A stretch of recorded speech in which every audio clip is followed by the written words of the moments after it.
السلام عليكم، يا رب تكونوا بخير. أنا أسماء عبد القادر، وهنعمل النهاردة مع بعض خلية النحل بعجينة طرية جدا وهشة جدا زي القطنة. يلا بينا نبدأ.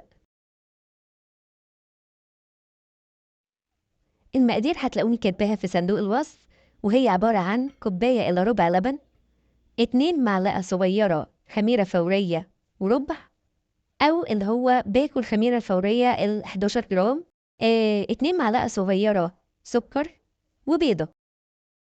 هقلب المكونات دي كلها مع بعضها، وهنزل عليها بربع كوباية زبدة سايلة أو زيت. هحط 3 كوبايات دقيق، عليهم رشة ملح.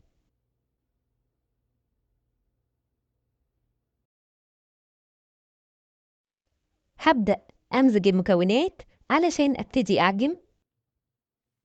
هفضل أعجن لمدة 10 دقايق لحد ما نوصل للقوام اللي موجود في الفيديو.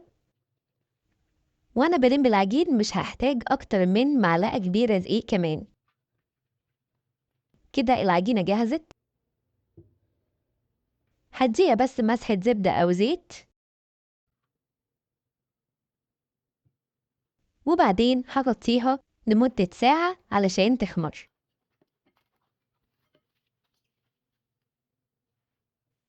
كده العجينة خمرت زي ما حضراتكم شايفين ما شاء الله.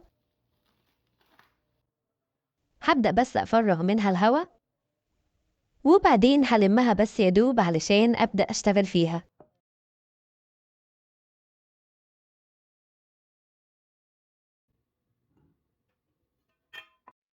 من أفضل حشوات خلية النحل بتبقى الجبنة القشطة أو الجبنة المربعات.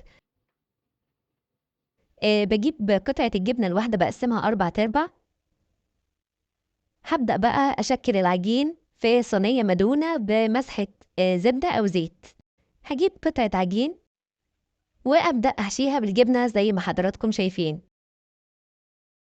كده أول قطعة في خلية النحل معايا جهزت. هي فكرتها إن إحنا بنعمل دواير كتير جنب بعضها ونرصها، بحيث لما تخمر وترتفع وتستوي في الآخر بتبقى شبه خلية النحل.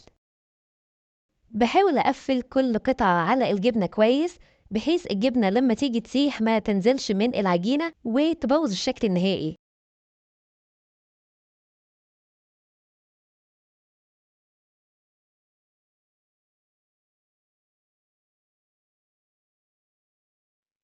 علشان الوش يحمر وياخد لون كويس هحضر بيضة معاها 3 معالق كبيرة لبن، وهمسح بيها العجينة زي ما حضراتكم شايفين. هنرش بقى شوية سمسم على الوش. بعد كده هنسيب العجينة ترتاح وتخمر تاني لمدة نص ساعة. هندخل الصينية في فرن نكون مسخنينه قبل كده على أعلى درجة حرارة. الصينية هتاخد حوالي ساعة إلا ربع سوا على أعلى درجة حرارة برضو علشان ما تنشفش. وأول ما تطلع هديها مسحة زبدة، وهحط عليها الصوص الأبيض بتاع الحلويات. هحطلكوا اللينك بتاعه في الوصف بتاع الفيديو. زي ما حضراتكم شايفين العجينة طلعت طرية وهشة جدا. أتمنى أنكم تجربوها بالمقادير دي وتعجبكم بإذن الله، وألف هنا.